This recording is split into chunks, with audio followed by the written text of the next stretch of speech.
কিছু পাগল খাইলে খায় না খাইলে নাই, লাশ কবর থেকে তুলে গায়ের মধ্যে আগুন ধরাই দিয়েছে। মাওলানা গিয়াসউদ্দিন তাহেরি বলেছেন, কিছু পাগল আছে খাইলে খায় না খাইলে না খায়, রাস্তায় চলাফেরা করে মাথায় জট চুল নিয়ে। কোন এক বিশেষ গোষ্ঠী মাথায় পাগড়ি পরে এই পাগলদের চুল কাটছে, পাগলদেরকে চুল কেটে দিয়ে মুন্ডন করে দিচ্ছে। এই সমস্ত লোকদের কাছে কবরের মরদেহ পর্যন্ত নিরাপদ না। সাম্প্রতিক এক ওয়াজ মাহফিল এবং সামাজিক যোগাযোগ মাধ্যমে তিনি এসব কথা বলেন। কিছু পাগল আছে খাইলে খায় না খাইলে নাই, রাস্তায় চলাফেরা করে মাথায় জট চুল। দেখলাম যে তারা মাথায় পাগড়ি পরে এই পাগলদের চুল কাটা, পাগলদেরকে চুল কেটে দিয়ে মুন্ডন করে দিচ্ছে। তাহেরি বলেন, এই সমস্ত লোকজন সংবিধানের যে ৩২ নম্বর অনুচ্ছেদের ভঙ্গ করছে। কারো ব্যক্তিগত চলার স্টাইল কেউ বাধা দিতে পারে না। কে পাঞ্জাবি পরবে আর কে পরবে না এটা তার ব্যক্তিগত ব্যাপার। জোর করে শার্ট খুলে পাঞ্জাবি পরাতে পারো না, কারো চুল কেটে দেওয়ার মতো দুঃস্বপ্ন কেউ দেখতে পারো না। এদের স্বাধীনতায় আঘাত যারা করেছে তাদের বিরুদ্ধে আইনি অ্যাকশন নেওয়ার প্রয়োজন। সব পাগল পাগল না, কিছু পাগল আছে যারা আল্লাহর নবীর প্রেমে পাগল। যে তোমার ব্যক্তিগত চলার স্টাইল, আমি কোন পাঞ্জাবি পরবো সেটা আমার ব্যক্তিগত ব্যাপার, তুমি আমার পাঞ্জাবি খুলে শার্ট পরাইতে পারো না।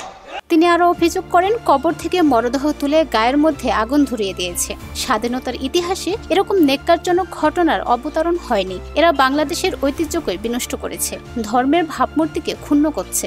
পাগলদের মাথার চুল কেটে পরে পাগলদের নামে মসজিদ করে, বড় বড় মাজারের বাক্সের দায়িত্ব আবার তাদের হাতে থাকে। বাক্সের গাঁটটি ভরা কোটি কোটি টাকা নিয়ে পেট বড় করছে তারা আবার মাজার পছন্দ করে না।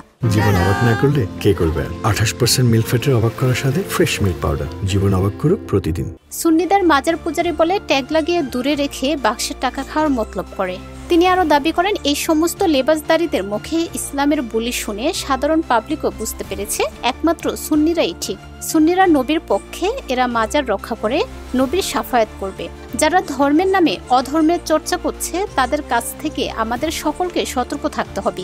এই সমস্ত মৌলবীরা যখন দেখি টর্নেডো আসে, সিডর আসে, আইলা আসে, নার্গিস আসে, ভূমিকম্প আসে, ঘূর্ণিঝড় আসে, তখন বসে বসে রেকর্ডিং করে। ওলি আল্লাহর বাংলাদেশ, শাহজালালের বাংলাদেশ, রহম করো আল্লাহ।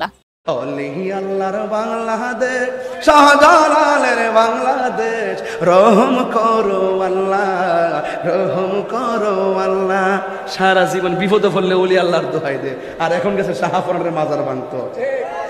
জীবন অবাক না করলে কে করবে? 28% মিল্ক ফ্যাটের অবাক করার সাথে ফ্রেশ মিল্ক পাউডার। জীবন অবাক করুক প্রতিদিন।